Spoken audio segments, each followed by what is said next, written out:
Hello guys, तो क्या हाल है। तो गाइस आज हम लोग एक न्यू सीरीज स्टार्ट करने जा रहे हैं। ठीक है, हमारी नंबर 0 की सीरीज तो साथ में चलेगी ही और साथ में ये भी चलने वाला है। गाइस इसके ज़्यादा एपिसोड्स आपको नहीं मिलेंगे, तो चलिए आज की इस सीरीज की स्टार्टिंग करते हैं।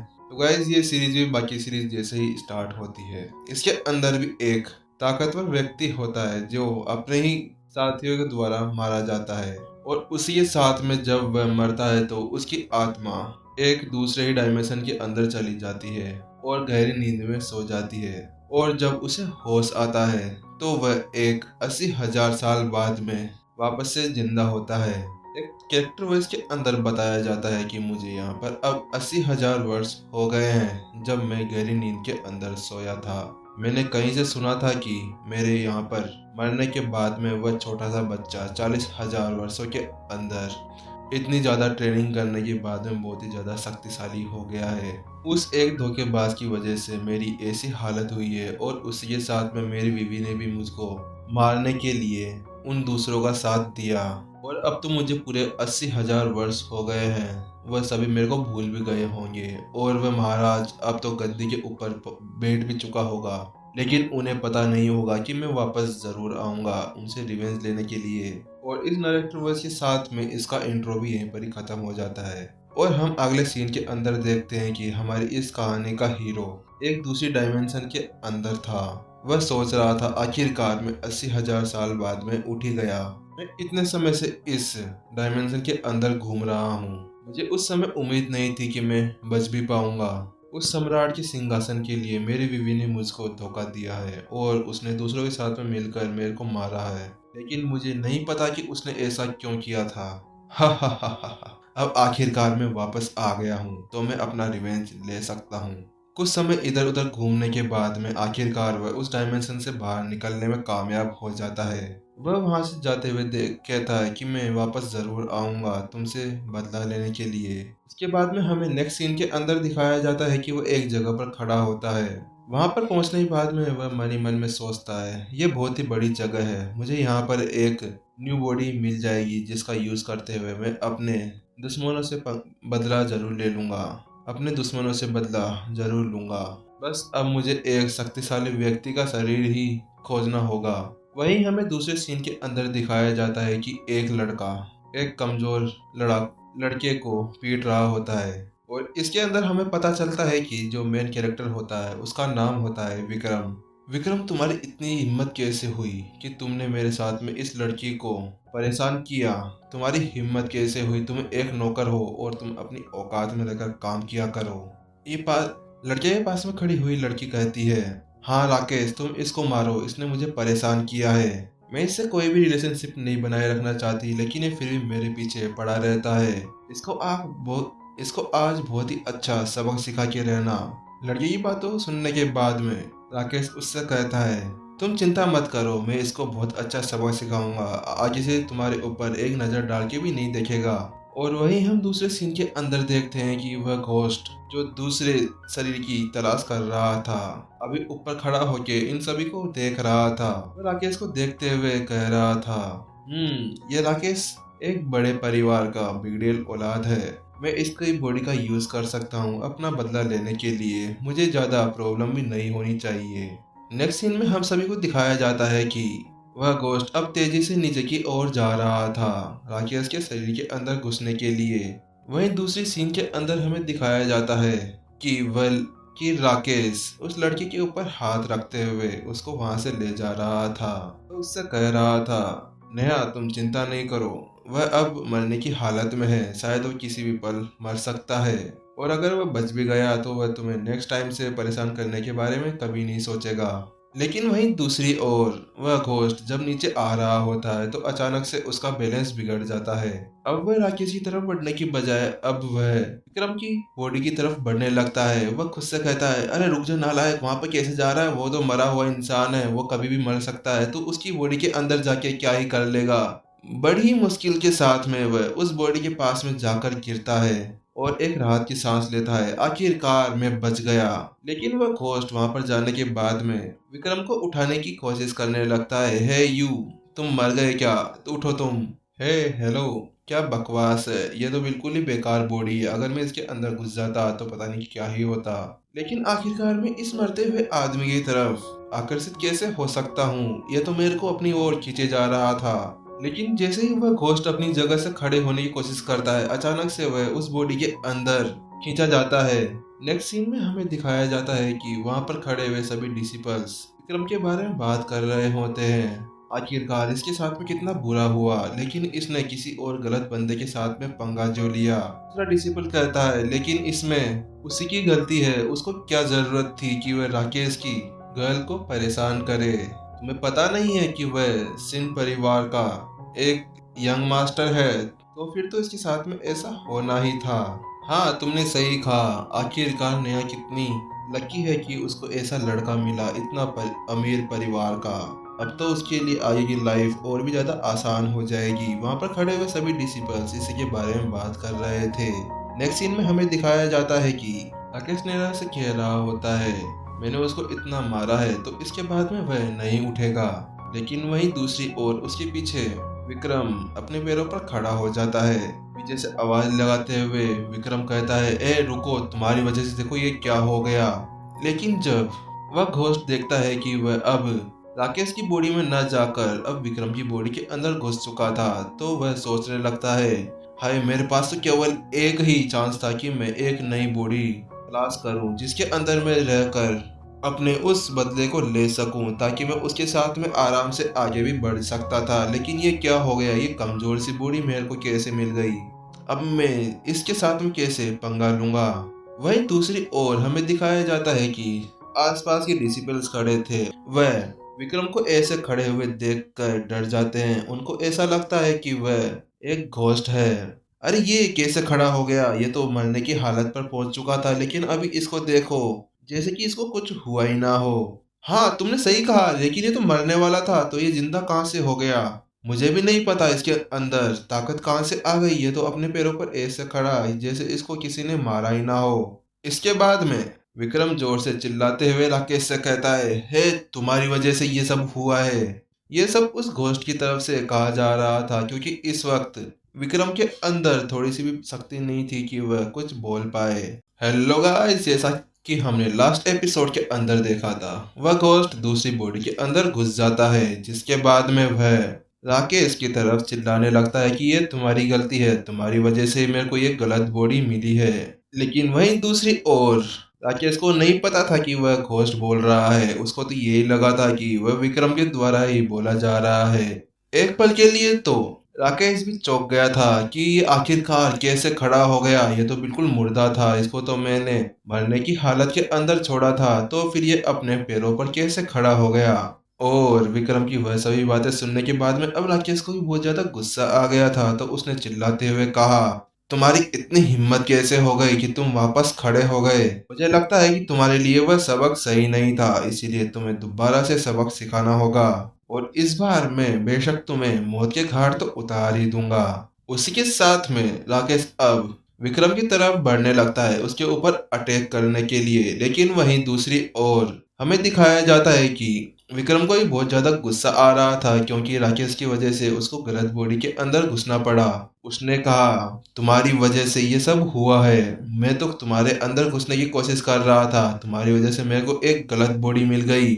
मैंने इतने समय से एक अच्छी बॉडी की तलाश कर रहा था, तुम्हें पता नहीं 80,000 वर्षों के बाद में मैं अब उठा हूँ, और उसके बाद में मेरे को ये बेकार सी बॉडी मिल गई। ये सब तुम्हारी वजह से हुआ है। दोनों एक दूसरे के साथ में पंच को भिड़ा देते हैं, जिसके साथ में वहां पर एक तेज आवाज आती है बूम। दोनों की एनर्जी इतनी ज्यादा थी कि दोनों अपनी जगह से पीछे की तरफ हटने के लिए मजबूर कर दिया गया था।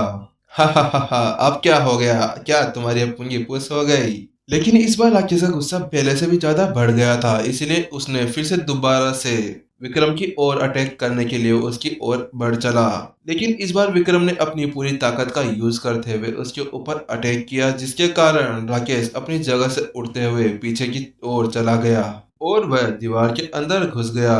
और इस सब को देखने के बाद में वहां पर खड़े हुए सभी डिसाइपल्स को यही लगा कि अचानक से ये क्या हो गया। मैंने तो सोचा भी नहीं था कि विक्रम के अंदर इतनी ज्यादा शक्ति होगी। मुझे तो अपनी आंखों के ऊपर यकीन नहीं हो रहा कि उसने एक ही पंच के अंदर राकेश को पीछे की तरफ उड़ा दिया। क्या सही में मैं सपना देख रहा हूँ या हकीकत है? खाया जाता है उस पंच को खाने के बाद में राकेश को बहुत ही ज्यादा गुस्सा आने लगता है। वह चिल्लाते हुए विक्रम से कहता है, तुम्हारी इतनी हिम्मत कैसे हो गई? तुमने मुझे पंच कैसे मार दिया? क्या तुम्हें पता नहीं है कि मैं तुम्हारा मास्टर हूँ और तुम अपने मास्टर के ऊपर हाथ उठाओगे? अगर आज मैंने तुम्हें एक सबक नहीं सिखा दिया तो मेरा नाम भी राकेश नहीं। राकेश की इस तरह की बातों को सुनने के बाद में विक्रम हंसने लगा और उसने कहा, अगर तुम में हिम्मत है तो आ जाओ, तुम मुझे कुछ भी नहीं कर सकते, तुम मेरे सामने एक चींटी के समान हो। विक्रम की बातों को सुनने के बाद में राकेश की गुस्सा अब फूट पड़ा था। अब उसने पूरी एनर्जी के साथ में फ्लेमिंग पंच का यूज करते हुए अब विक्रम की तरफ बढ़ने लगा। उसने कहा, अब इस बार तुम बच के दिखाओ, तुम मेरे अटैक से कैसे बचते हो। वहीं दूसरी ओर विक्रम उसके उस अटैक से बचने के लिए अपनी पावर का यूज करने जा ही रहा था। अचानक से उसको महसूस होता है कि उसके अंदर अचानक से कमजोरी आ गई है और वह अपने पैरों पर भी खड़ा नहीं हो पा रहा था। राकेश के द्वारा मारा गया वह पंच अब विक्रम के पास में आ गया था। वह उसे हिट करने ही वाला था कि अचानक से एक हाथ बीच में आ जाता है और उस पंच को वहीं पर ही रोक लेता है। बूम! वह दोनों हैरान थे कि आखिरकार बीच में कौन आया।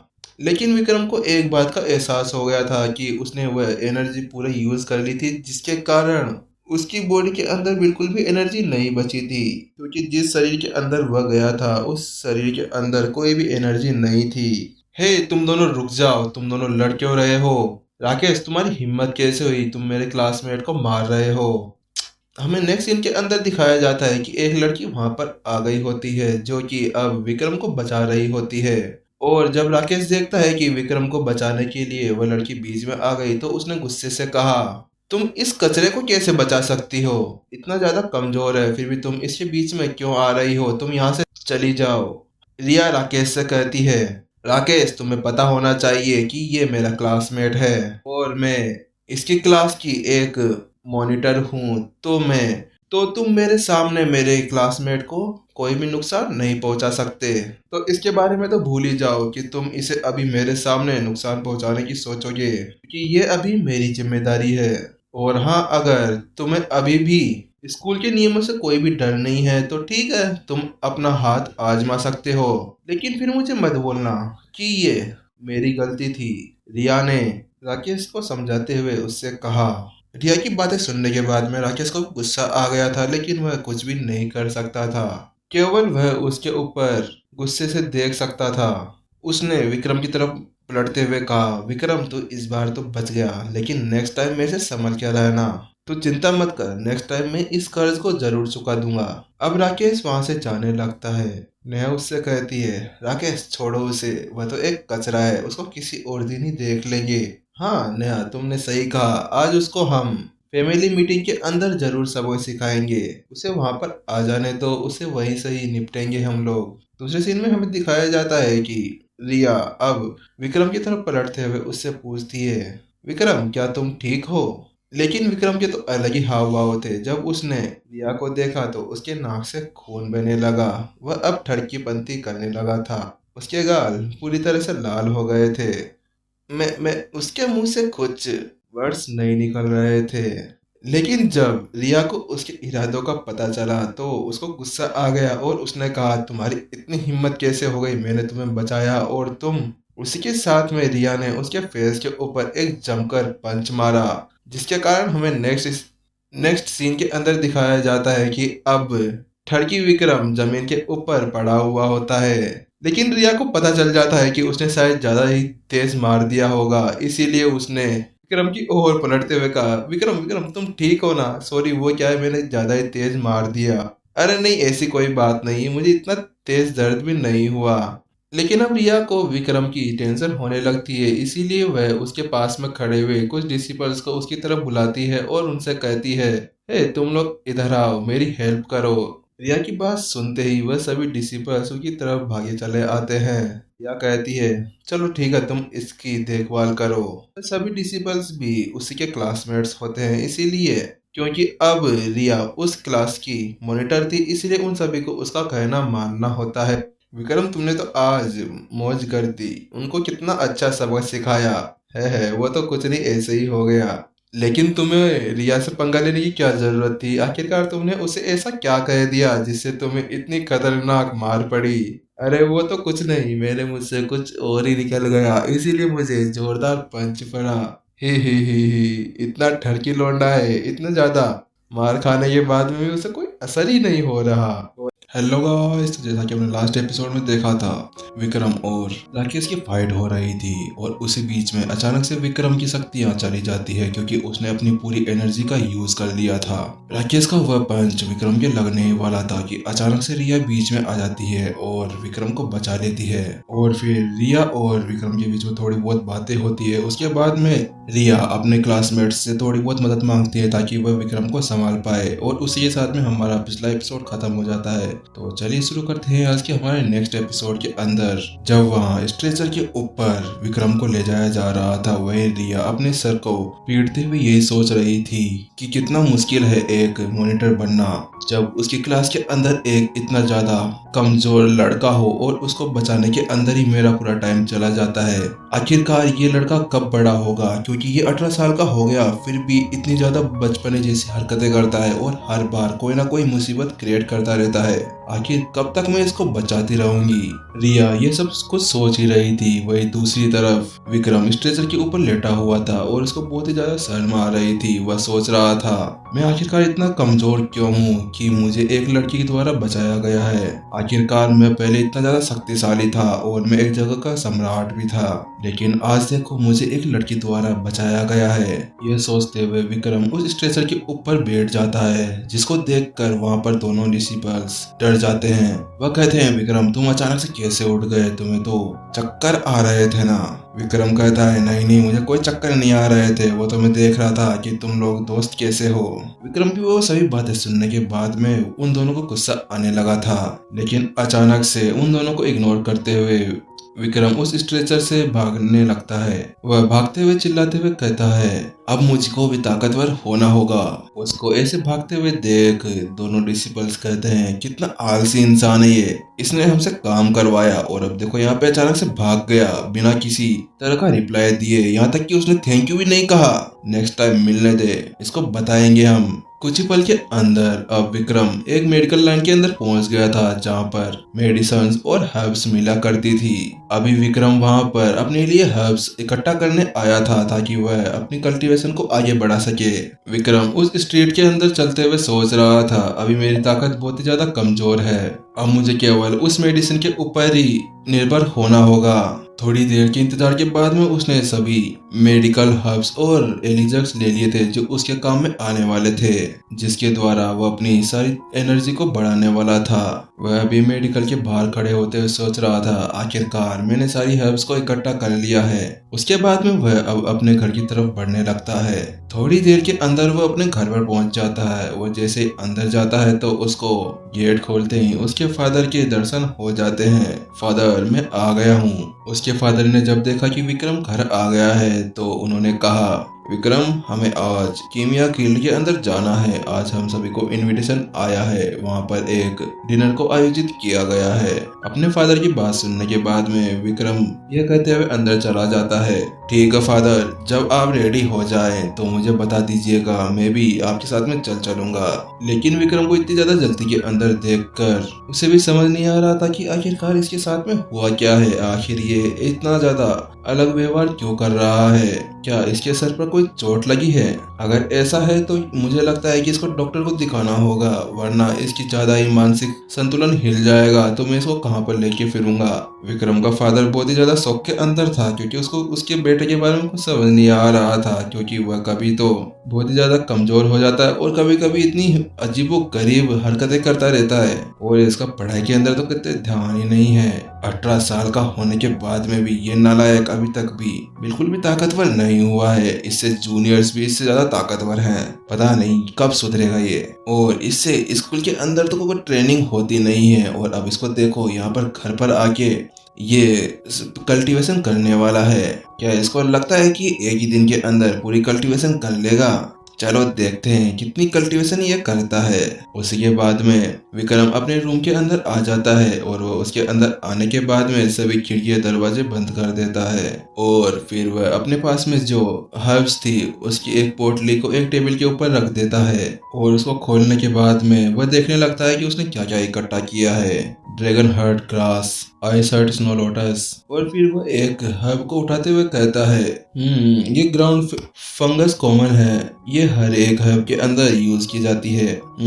चलो अभी के लिए ये बहुत है मेरे लिए, मैं इसके साथ में अपनी कल्टीवेशन आगे बढ़ा सकता हूँ। उसके बाद में वह उसी टेबल के पास में अपनी अलगते पलगते में बांध कर बैठ जाता है और वह कहता है चलो ठीक है, अब टाइम है एक न्यू फायर को क्रिएट करने का, जिसके द्वारा मैं एक न्यू पिल क्रिएट कर पाऊंगा। थोड़ी देर की कल्टीवेशन के बाद में अचानक से उसको कुछ महसूस होता है और जब वह आंखें खोलता है तो उसको महसूस होता है कि उसके हाथ के अंदर एक ब्लू फ्लेम आ चुकी है। उस फायर का रियल नेम होता है स्पिरिट बर्न। ये एक रेयर प्रकार की फायर होती है जिसको कल्टीवेट करना और रिफाइन करना बहुत ही ज्यादा मुश्किल होता था, लेकिन विक्रम की बॉडी के अंदर भी वह घोस्ट था जिसके कारण उसको उसके बारे में सब कुछ पता था और उसके लिए कल्टीवेट करना और भी ज्यादा आसान हो गया था। वह उस आग को देखते हुए ये सोच रहा था इस आग के साथ में मैं पूरे जंगल को आग लगा सकता हूँ, लेकिन अभी तक मेरे पास वो सब फालतू काम नहीं है। पहले मुझे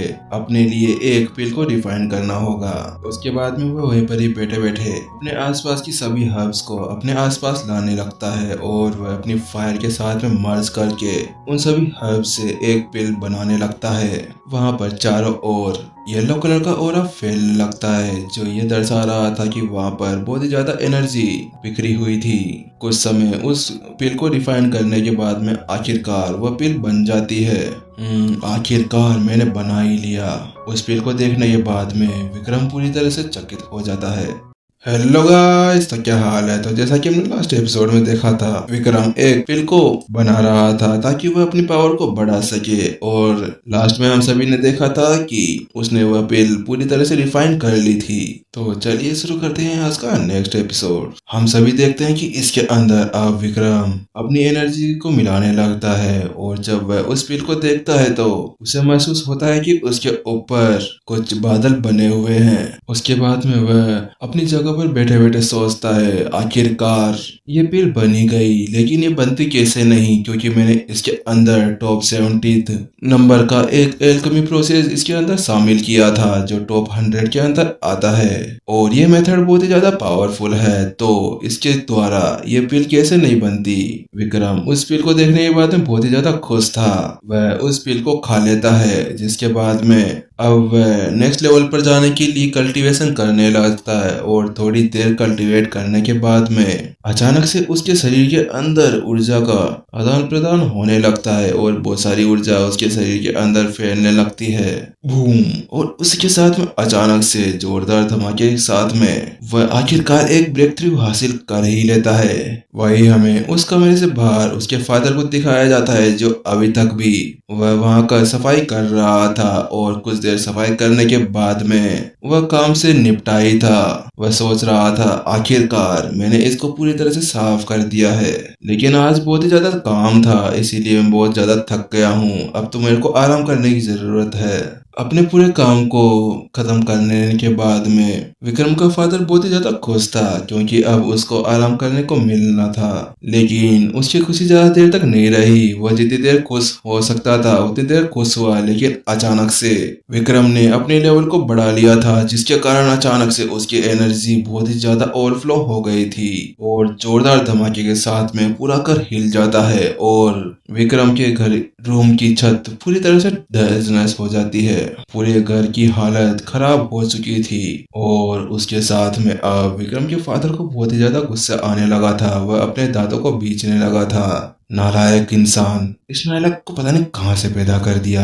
ये तो मेरे माता खाता रहता है, एक तो कुछ करता नहीं, ऊपर से यहाँ पर काम फैला रहता है। विक्रम के फादर को बहुत ही ज्यादा गुस्सा आ रहा था। वहीं दूसरी ओर विक्रम अपने रूम के अंदर बहुत ही ज्यादा खुश हो रहा था। वह सोच रहा था आखिरकार मैंने ब्रेक थ्रू कर लिया, ये आखिरकार मैं भी ताकतवर हो चुका हूँ। अब मैं लेवल 4 का वॉरियर बन चुका हूँ। राकेश, अब तुम रुको। तुम अब मेरे हाथों से नहीं बचने वाले। तुम आओ नेक्स्ट टाइम मेरे सामने। तुम्हारी हालत में बहुत खराब कर देने वाला हूँ। तुम्हारी हिम्मत कैसे हुई? तुमने मेरे को बार बार बुली किया, लेकिन इस बार तुम नहीं बचने वाले। विक्रम ऐसा कुछ हो ही रहा था कि अचानक से दरवाजा खुलने की आवाज आती है, धड़ाड़। उसी के साथ में उसका फादर अंदर की तरफ आता है। वह बहुत ही ज्यादा गुस्से के अंदर था और उसको देखकर ऐसा ही लग रहा था कि आज तो विक्रम का पूरा भरता बनने वाला है। वह अंदर आते हुए उससे कहता है, विक्रम, क्या तुम्हें ज्यादा खुजली मची हुई है, या क्या तुम्हें जरूरत है कि मैं तुम्हारी खुजली मिटाऊं? तुमने मेरे पूरे काम के ऊपर पानी फेर दिया। मैंने इतनी मुश्किल से सब कुछ साफ किया था, ऊपर से साथ में तुमने जो घर का कबाड़ा किया है उसको क्या तुम सही करोगे या तुम्हारा? हाँ, अगर तुम्हें ज्यादा खुजली हो रही है तो मैं मिटा दूं तुम्हारी खुजली। विक्रम के फादर को बहुत ही ज्यादा गुस्सा आ रहा था। उसका खून पूरी तरह से उबल चुका था और वह आग के अंदर घिरा हुआ था। और अपने पापा को इतने ज्यादा गुस्से के अंदर देखकर विक्रम को बहुत ज्यादा डर लगने लगा था। उसे समझ में नहीं आ रहा था कि आखिरकार वह उसे कैसे समझाए, उसे कैसे शांत करे। उसने डरते हुए कहा, फादर फादर, 1 मिनट रुकिए। डैड, मैं आपको कुछ समझाना चाहता हूँ, मैं आपको कुछ बताना चाहता हूँ। लेकिन उसका डैड था जो मानने को तैयार नहीं था। तुम क्या मेरे को बताओगे? तुमने पूरे घर का सत्यानाश कर दिया है। पर फादर, मेरी बात सुनी तो सही। बात सुन लिया बहुत तेरी बात मैंने। उसी के साथ में उसका फादर अब उसके पीछे झाड़ू लेकर पीछे पड़ जाता है। नालायक इंसान, आज तेरे को मैं बताता हूँ कि नालायक, तूने कितनी बड़ी गलती की है। मैं इतनी देर से यहाँ पर सफाई कर रहा था, तो कुछ करता नहीं है, बस बाहर घूमता रहता है और यहाँ पर आता है तो ऐसे तोड़फोड़ करता रहता है। अरे मुझे ही पता है कि तू कल्टीवेशन कर रहा था, तो जरूरी था क्या तू इस घर को तोड़े? क्या तू इसको तू सही करवाएगा? पीछे पीछे उसके फादर दौड़ते हुए आ रहे थे। उनके हाथ के अंदर झाड़ू था और आगे आगे विक्रम बोल रहा था, नहीं पापा, मुझे मत मारिए, नहीं मुझे मत मारिए, मत मारिए मुझे। मैं आपको कुछ बताना चाहता हूँ लेकिन आप सुनने का नाम नहीं ले रहे। अब घर के अंदर विक्रम की बहुत ही अच्छे से धुलाई हो रही थी। विक्रम अपने पापा को कुछ समझाना चाहता था लेकिन उसके पापा समझने का नाम नहीं ले रहे थे। और उसी पिटाई के साथ साथ कुछ देर के अंदर अंधेरा भी हो जाता है और अब हो जाता है डिनर टाइम। कुछ ही पल के अंदर हम सभी को एक जगह दिखाई जाती है। वह होता है सिन्हा फैमिली का डिनर हॉल। अब वहां पर हमारा हीरो और उसके पापा साथ में आ चुके थे। वहीं पर हर एक दिशा के अंदर बहुत से लड़के और लड़कियां थे। वह सभी एक दूसरे से बात कर रहे थे। लड़कियां कह रही थी, वह अपनी दोस्त से कहती है, क्या तुमने सुना था कि विक्रम को यहाँ से जल्दी से निकाल दिया जाएगा? हाँ हाँ, मैंने सुना है कि वह फादर ने उसको बड़ी मुश्किल की उस अकेडमी के अंदर एडमिशन करवाया था, लेकिन वह वहां पर कोई भी काम नहीं कर पाया। शायद इसी वजह से उसको उस अकेडमी से निकाल दिया जाएगा। हाँ हाँ, तुमने भी सही कहा, मैंने भी ऐसा सुना है। लेकिन आखिरकार वो एक कचरा ही तो है, सबसे ज्यादा कमजोर लड़का।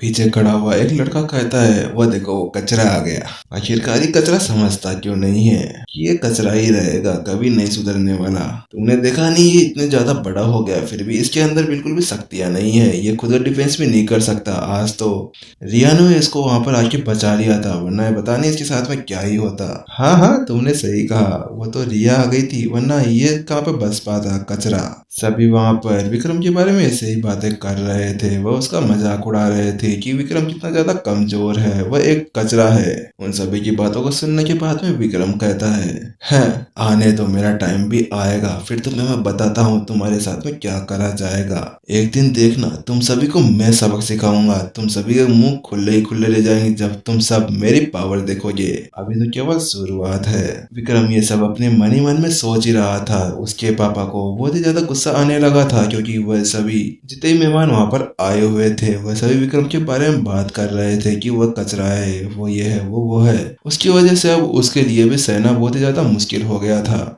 लेकिन अपने फादर को इतने ज्यादा गुस्से के अंदर देखकर विक्रम कहता है, हाँ डैड, इनको छोड़िए, ये तो ऐसा ही है, ऐसे बातें करते रहते हैं, ये सब तो बातें करते रहेंगे, हमें इनसे कोई फर्क नहीं पड़ना चाहिए। विक्रम ने बड़ी शांति से अपने फादर को समझाया। अचानक से वहाँ का गेट खुलता है और उस गेट के अंदर से यंग मास्टर निकल कर आते हैं और विक्रम और उसका फादर उसको पीछे पलट कर देखने लगते हैं।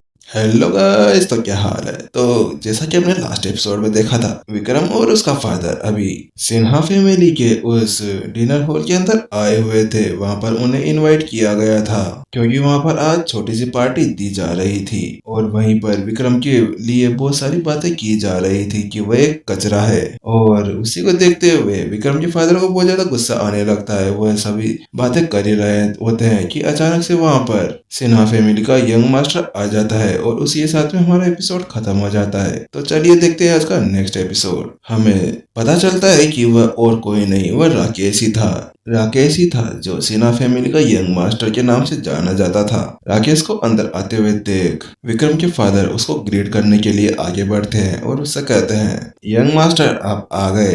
लेकिन वहीं विक्रम को एक नया ख्याल आता है। विक्रम अभी अपने फादर के बारे में बात कर रहा था, लेकिन अभी वह विक्रम नहीं था क्योंकि उसके अंदर से वह घोस्ट बोल रहा था। वह सोच रहा था कि आखिरकार मैंने अब तक तो उनको बताया नहीं कि हमारी सगाई टूट चुकी है। लेकिन विक्रम अपने फादर को बताता उससे पहले ही राकेश ने बता दिया कि तुम्हारे बेटे और नेहा की सगाई टूट चुकी है और अब नेहा मेरे से शादी करने वाली है। राकेश की वह सारी बातें सुनने के बाद में विक्रम का फादर पूरी तरह से चौंक गया था। वह बोला, क्या सच्ची में नेहा तुम इससे शादी करने वाली हो? विक्रम के फादर की बात सुनने के बाद में नेहा कहती है, अंकल दिलीप आप अभी तक नहीं समझे। आप लोग बहुत ही ज्यादा कमजोर हैं और एक कचरे के समान हैं और तुम तो अभी केवल एक नौकर हो और तुम्हारा बेटा एक कचरा। और इस सबको देखने के बाद में मैं उससे शादी करूंगी। मेरी फूटी किस्मत थोड़ी ना है जो मुझसे शादी करूंगी। आखिरकार एक कचरे से कौन शादी करना चाहेगा? ऐसा नेहा हंसते हुए कह रही थी। उसे कोई फर्क नहीं पड़ता था कि वो आखिरकार सामने वाले से क्या कह रही थी। वह अलग ही एटीट्यूड के अंदर थी। और उन दोनों की बातें सुनते हुए अचानक से वहां पर नेहा का फादर भी आ जाता है जिसका नाम शंकर होता है। वह विक्रम के फादर से कहता है, अरे दिलीप तू अपनी शक्ल तो देख, तेरे को लगता है कि मैं मेरी बेटी की शादी तेरे बेटे से करवाऊंगा? और तेरा बेटा कचरा है, कचरा। वह अपनी जिंदगी के अंदर कुछ नहीं कर सकता और मैं अपनी इस नौवीं बेटी की शादी तेरे बेटे से कराऊंगा। क्या उसकी जिंदगी खराब करवानी है मुझे? इतना ज्यादा कमजोर इंसान है ये, खुद की रक्षा भी नहीं कर सकता, तो ये मेरी बेटी की रक्षा क्या ही करेगा? तो भूल जा इस शादी के बारे में, मैं नहीं करवाने वाला तेरे बेटे से मेरे बेटी की शादी। शंकर की उन सभी बातों को सुनने के बाद में दिलीप का खून उबलने लगा था। बहुत ही ज्यादा उसको गुस्सा आने लगा था। वह अपने गुस्से के ऊपर कंट्रोल नहीं कर पाया और वह सीधे जाकर शंकर की कॉलर को पकड़ लेता है और उससे कहता है, तुम्हारी हिम्मत कैसे हुई? तुम मेरे बेटे के बारे में ऐसे नहीं कह सकते। तुम कह रहे हो मेरा बेटा कचरा है, तुम्हारी बेटी कचरा है। तुम ऐसा कहने की हिम्मत कैसे कर सकते हो? अगली बार से तुमने ऐसा कुछ कह दिया तो तुम्हें काट दिया जाएगा। वह दोनों बहुत ही ज्यादा बुरी तरह से लड़ रहे थे, लेकिन अचानक से उन दोनों के बीच के अंदर राकेश आ जाता है। वह बीच में आते हुए चिल्लाते हुए कहता है, दिलीप तुम्हारी हिम्मत कैसे हुई? ये हमारे मेहमान हैं और तुमने हमारे सामने हमारे मेहमानों को हाथ लगाने की हिम्मत कैसे कर दी? तुम अपनी औकात में रहा करो। मेरे मेहमानों को टच करने की तुम्हारी हिम्मत नहीं होनी चाहिए। नेक्स्ट टाइम से तुम ये मत भूलना कि तुम कौन हो। इसी के साथ में राकेश अब दिलीप के ऊपर हाथ उठाने जा ही रहा था। वह अपनी हाथ के अंदर अपनी एनर्जी को इकट्ठा करने लगा, लेकिन अचानक से विक्रम बीच के अंदर आ जाता है और उससे कहता है, तुम्हारी हिम्मत कैसे हो गई मेरे फादर के ऊपर हाथ उठाने की? अपने हाथों को संभाल के रखा करो वरना किसी दिन टूट जाएंगे। इस बार तुम्हें माफ करता हूँ, लेकिन नेक्स्ट टाइम से तुम याद रखना कि तुम किसके ऊपर हाथ उठाने जा रहे थे। लेकिन जब विक्रम ने राकेश का हाथ पकड़ा और उसको वहीं पर ही रोक दिया तो राकेश का गुस्सा भी फूट पड़ा और उसने कहा, तुम्हारी हिम्मत कैसे हो गई मेरे को रोकने की? तुम क्या अपनी जगह नहीं जानते? तुम नौकर हो नौकर, एक कचरा हो कचरा, कचरे से ज्यादा कुछ नहीं हो और तुमने मेरे हाथ को पकड़ने की हिम्मत कर दी। तुम चाहते हो क्या हो? क्या तुम मरना चाहते हो? क्योंकि तुमने सुबह भी मेरी इंसल्ट की थी और तुम यहाँ पे मेरी फिर से इंसल्ट करने जा रहे हो। राकेश का गुस्सा बहुत ही ज्यादा बढ़ चुका था। अब वह अपने गुस्से को कंट्रोल नहीं कर पा रहा था। उसने अपनी पूरी एनर्जी को इकट्ठा करते हुए अब विक्रम की तरफ अपना फॉलिंग स्टार फिस्ट आगे की तरफ बढ़ा दिया। तुम अब इससे बचकर दिखाओ। तुमने सुबह मेरी इंसल्ट की थी ना, अब मैं तुम्हारी इंसल्ट करने वाला हूँ यहाँ पर सभी मेहमानों के बीच में, और तुम अपनी औकात को याद रखा करो, राकेश ने चिल्लाते हुए विक्रम से कहा। लेकिन वहीं हम दूसरी तरफ देख सकते हैं कि विक्रम अपनी जगह के ऊपर आराम से खड़ा था। उससे कोई भी फर्क नहीं पड़ रहा था आखिरकार उसकी तरफ कौन सा पंच आ रहा है। वह तो अपनी जगह पर खड़े खड़े उससे कह रहा था, अरे आ जाओ, तुम्हें देख लिया जाएगा। तुम क्या भूल गए तुम्हारे साथ में सुबह क्या हुआ था? और अगर तुम भूल गए हो तो आ जाओ, मैं तुम्हें याद दिलाता हूँ। फिर दोनों अपने आसपास की एनर्जी को इकट्ठा करते हुए ब्लू फ्लेम और येलो फ्लेम के साथ में एक दूसरे के ऊपर अटैक करने लगते हैं। वह दोनों फाइट कर ही रहे थे, अचानक से जोरदार आवाज आती है, रुक जाओ, तुम्हारी हिम्मत कैसे हो गई यहाँ पर फाइट करने की? उस आवाज को सुनते ही दोनों के दोनों चौंक जाते हैं और उस तरफ देखने लगते हैं जिस तरफ से आवाज आई थी। और अब उन दोनों के बीच के अंदर एक अटैक आके लगता है, जिसके कारण वो दोनों दूर हो जाते हैं। वहीं उस आवाज को सुनने के बाद में वहां पर खड़े हुए सभी मेहमान भी उस तरफ देखने लगते हैं जिस तरफ से वह आवाज आई थी। वह बात करने लगते हैं, ये तो सिन्हा फैमिली पेट्रियार्क हैं। सभी के सभी एक दूसरे से बातें कर ही रहे थे।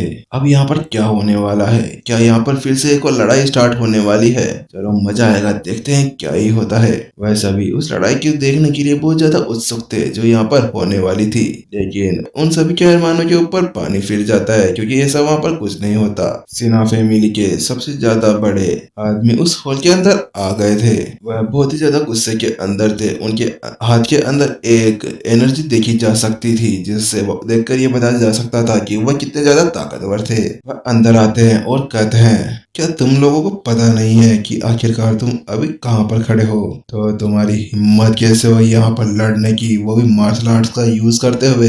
अपने फादर को उस हॉल के अंदर आते हुए देखकर राकेश विक्रम से कहता है, इस बार भी तुम्हारी किस्मत तुम्हारे साथ में थी, इसीलिए तो तुम बच गए, वरना आज से तुम मेरे हाथों से मरने वाले थे। इसी के साथ में राकेश अब अपने फादर के पीछे जाके खड़ा हो जाता है। लेकिन विक्रम को समझ नहीं आ रहा था। वो अपने मन ही मन में सोच रहा था, आखिरकार किस्मत मेरी अच्छी थी या फिर उसकी?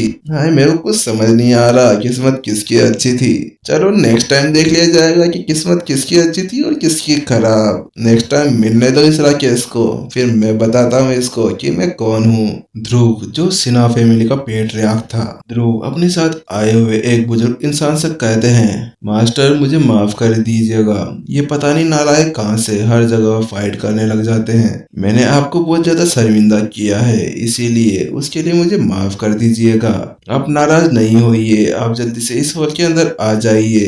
पेट्रियार्क ध्रुव की बात सुनने के बाद में मास्टर अजय ने कहा, ठीक है, कोई बात नहीं, ये तो चलता रहता है, ये तो छोटी मोटी बातें हैं, तुम्हें इन सबको दिल पे लेने की कोई जरूरत नहीं है, चलो चलते हैं। उसी के साथ में मास्टर अजय उस हॉल के अंदर आगे जाने लगते हैं और उसके पीछे पीछे पेट्रियार्क ध्रुव और उसका बेटा आ रहा होता है। और मास्टर अजय को उस हॉल के अंदर आते हुए देखकर वहां पर खड़े हुए सभी स्टूडेंट्स और आए हुए मेहमान यही बात कर रहे होते हैं, अरे अरे देखो देखो, वो कौन है? वो एल्केमी गिल्ड से मास्टर अजय है। आखिरकार मैंने उन्हें देख ही लिया, ये तो बहुत ही ज्यादा अच्छे एल्केमिस्ट हैं, ये बहुत ही अच्छी गोलियां बनाते हैं। हाँ, तुमने सही कहा, ये बहुत ही अच्छी गोलियां बनाते हैं। और मैंने ये भी सुना है कि इन्होंने राकेश को अपना डायरेक्ट डिसिपल बना लिया है और अब राकेश इनके द्वारा सीखेगा, क्योंकि मुझे ही पता है कि राकेश भी पिल्स बनाने के अंदर बहुत ही ज्यादा रुचि रहता है। हाँ, वास्तव में राकेश बहुत ही ज्यादा जीनियस है। वहाँ पर खड़ी हुई सभी लड़कियां राकेश के बारे में बात करे जा रही थी। हाँ, इसके साथ में राकेश बहुत ज्यादा लकी भी है। आखिरकार वो देखो वहाँ पर अब एल्केमी गिल्ड के अंदर ज्वाइन होने वाला है। आखिरकार कितनी अच्छी बात है ये। हाँ, तुमने सही कहा, आने वाले समय के अंदर देखना वो बहुत ही अच्छा एल्केमिस्ट बनेगा। हाँ, तुमने भी सही कहा, सही बात है, एक लड़की ने कहा।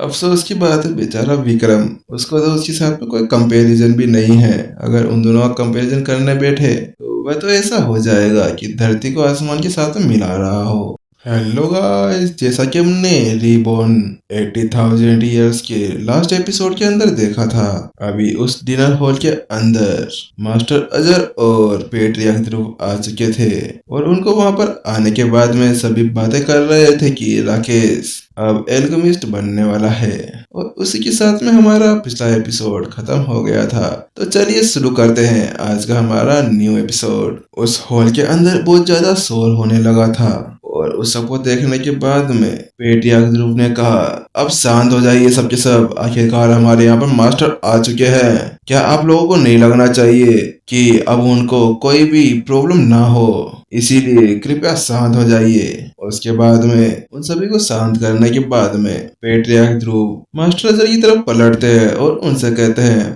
मास्टर अजर, आप हमारे सबसे इम्पोर्टेंट मेहमान हैं, क्या आप हमें एल्केमी की कुछ स्टेप्स दिखा सकते हैं अगर आपके पास टाइम हो तो, क्योंकि हम सभी भी आपकी उन एल्केमी स्टेप्स को देखना चाहते हैं और यहाँ पर आए हुए सभी लोग भी वह आपके बहुत ही अच्छे फैंस हैं। पेट्रियार्क ध्रुव बड़े ही प्यार से मास्टर अजर से कह रहे थे कि वह उन्हें वहां पर एल्केमी की कुछ स्टेप्स दिखाएं, क्योंकि वह भी उनके कुछ पैतरे देखना चाहते थे कि किस तरह से मास्टर अजर काम किया करते थे। पेट्रियार्क ध्रुव की बात सुनने के बाद में मास्टर अजर ने कहा, अच्छा, तो तुम कह रहे हो कि मैं तुम्हें यहाँ पर एल्केमी की कुछ स्टेप्स दिखाऊं, तो ठीक है, तुमने इतने आराम से और सम्मान से पूछा है तो ठीक है, मैं तुम्हें यहाँ पर कुछ स्टेप्स दिखा देता हूँ। उसके बाद में उनके पास में एक स्टोरेज बैग था जिसके अंदर से उन्होंने एक कढ़ाई बाहर निकाली जिसके अंदर पिल्स बनाई जाती थी। उसका यूज ओनली पिल्स बनाने के लिए ही किया जाता था। जैसे ही मास्टर अजर ने उस कढ़ाई को बाहर निकाला तो वहां पर खड़े हुए सभी मेहमान की आंखें उसकी रोशनी से बंद होने लगी, क्योंकि उस कढ़ाई के अंदर बहुत ज्यादा ही चमक बाहर निकल रही थी। वहीं उस कढ़ाई को देखने के बाद में राकेश बहुत ज्यादा खुश हो रहा था, जैसे कि उसे को कोई चॉकलेट खाने को दे दी गई हो। उसने जोर से खुश होते हुए कहा, ये तो ड्रैगन कढ़ाई है और एल्केमी एम्पायर के अंदर इसकी पोजीशन टॉप 5 के अंदर आती है। राकेश की बातों को सुनते ही वहां पर खड़े हुए सभी मेहमान अब राकेश के चारों ओर घेरा बनाकर खड़े हो गए थे। वह कह रहे थे, यंग मास्टर, आप कितने ज्यादा लकी हैं, आपको मास्टर अजर का डिसिपल बनाया जा रहा है। अब तो आपको बहुत ज्यादा टेंशन मिलने वाली है, गर्ल्स आपके पीछे पड़ने वाली है। हाँ, तुमने सही कहा, आज तो यंग मास्टर राकेश का ही डे है। हाँ, यंग मास्टर राकेश, आप हमें भूल न जाना, क्या पता आप उनकी डिसिपल बनने के बाद में अपने दोस्तों को ही भूल जाओ। उन सभी की इस तरह की बातों को सुनने के बाद में राकेश कहता है, अरे अरे, ये तो आम बात है, जब कोई बड़ा आदमी बन जाता है तो वो पीछे वालों को जरूर भूल जाता है। राकेश उन सभी की बातें सुनने के बाद में बहुत ही ज्यादा खुश हो रहा था। वहीं विक्रम अब मास्टर अजर के ऊपर नजरें टिकाए बैठा था। वह मन ही मन में सोच रहा था, मुझे देखने दो आखिरकार ये एल्केमी मास्टर कितने ज्यादा अच्छे हैं कि ये किस तरह से एल्केमी के अंदर अपने आप को प्रूफ करते हैं। मैं भी देखता हूँ कि आज इनके अंदर कैसी क्षमताएं हैं जिसके कारण यहाँ पर ये सभी इतने ज्यादा उत्सुक है कि इतने ज्यादा ही ओवर एक्टिंग कर रहे हैं। अब वहीं पर अब मास्टर अजर अपनी वह सारे काम करने स्टार्ट कर देते हैं जिससे एक पिल को तैयार किया जाता है। वह सबसे पहले कढ़ाई के नीचे फायर का यूज करते हुए उसे गर्म करने लगते हैं, लेकिन मास्टर अजर को उस फायर का यूज करते देख विक्रम बहुत ही ज्यादा निराश होता है। वो मन ही मन में कह रहा था, अरे भाई, ये किस तरह का एल्केमी है, इसके पास में तो कोई अच्छी सी आग भी नहीं है जिसका यूज करते हुए कोई अच्छी सी पिल बनाई जा सके। ये तो एक ऑर्डिनरी फायर को भी नहीं सीख पाया, उसको क्या रिफाइन नहीं कर सकता था, और ये खुद को कह रहा है कि ये एल्केमिस्ट है। किस तरह का एल्केमिस्ट, इससे अच्छी फायर तो मेरे पास है।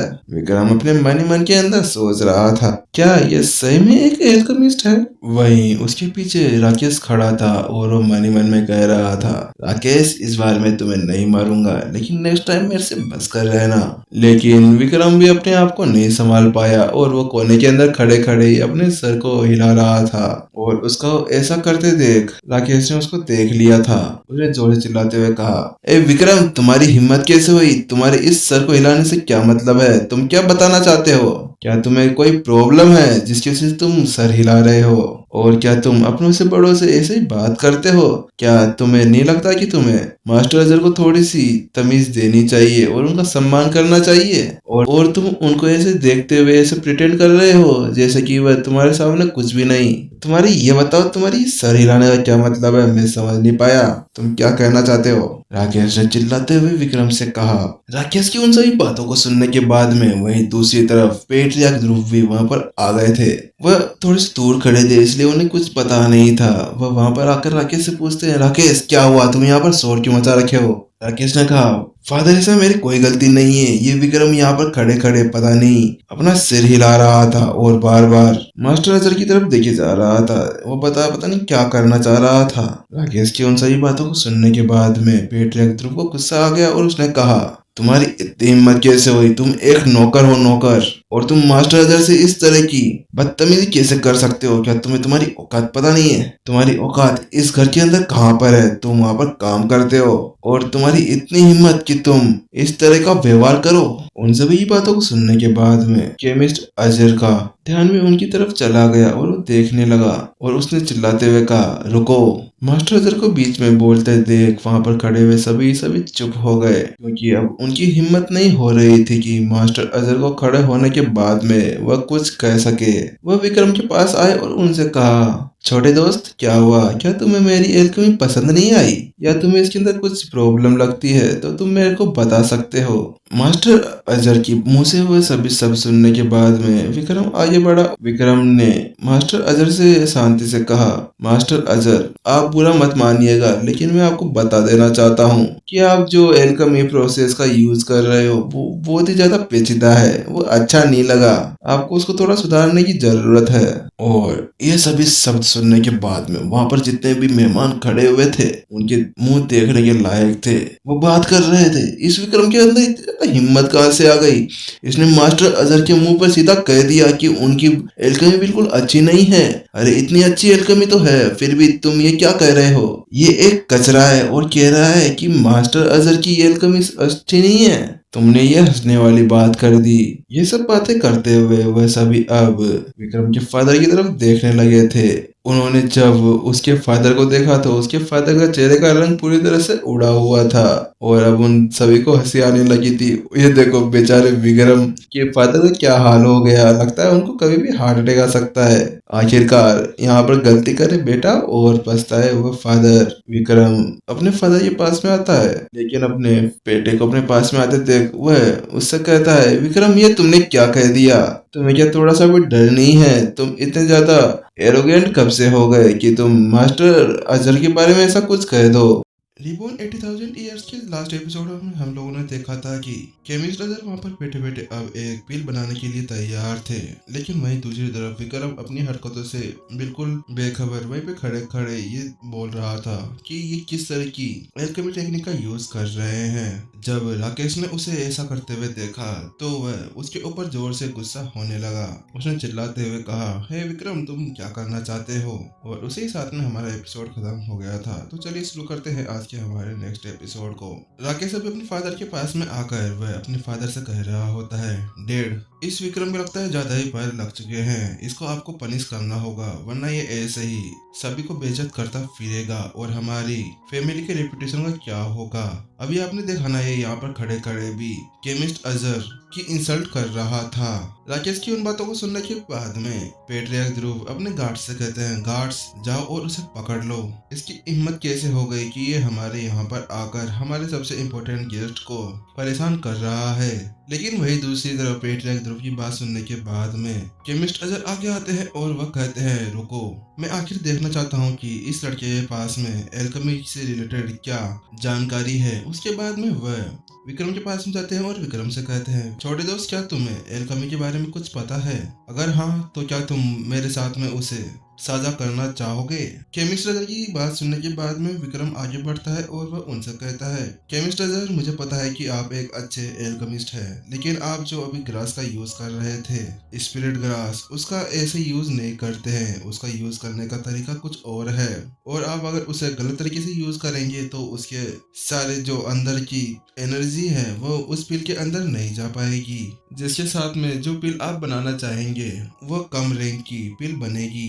विक्रम ने तो बड़े आराम से वह बात कही थी, लेकिन वहीं दूसरी तरफ केमिस्ट अजहर के तो अलग ही भाव थे जब उसने उसकी वह बात सुनी। क्या वास्तव में ये छोटा सा दोस्त सही कह रहा है? क्या वास्तव में ऐसा ही है? क्या मैं पिल बनाने के अंदर कोई गलती कर रहा हूँ? लेकिन वैसे कुछ दूर खड़े हुए राकेश और नेहा उसकी तरफ देखते हैं और राकेश मास्टर अजहर से कहता है, मास्टर अजहर, आप इसकी बातों पर ना आए, ये बकवास कर रहा है। है, इसको कुछ भी नहीं पता है। इसको तो ये भी नहीं पता कि आखिर एल्केमी क्या होती होगी। राकेश की बातों को सुनने के बाद में रेहा भी अब उसके पीछे पीछे लग गई और उसने भी कहा, हाँ मास्टर अजहर, ये सही कह रहा है, क्योंकि आपके सामने जो अभी खड़ा है वो एक कचरा है। उसको तो अभी यहाँ पर ढंग से ट्रेनिंग भी नहीं करनी आती, सबसे कम लेवल के ऊपर है वो अभी।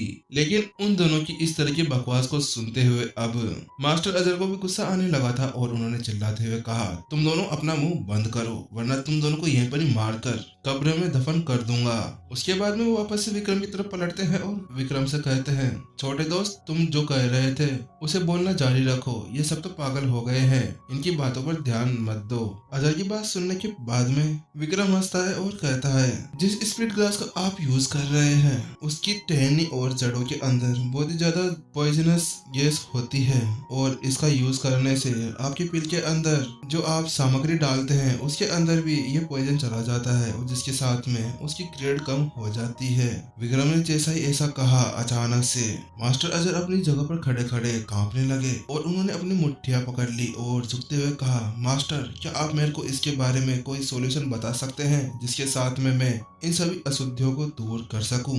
वह दोनों इस तरह से बात कर ही रहे थे, लेकिन अजहर के मुंह से वह बात सुनने के बाद में वहां पर खड़े हुए सभी मेहमानों के हाव भाव भी बदल गए। उन सभी को इतना ज्यादा शौक लगा कि वह अपनी जगह पर खड़े खड़े ही जम से गए थे। क्या क्या ये वास्तव में क्या हो रहा है? क्या वास्तव में अभी मास्टर अजहर ने विक्रम को मास्टर कहकर बुलाया है?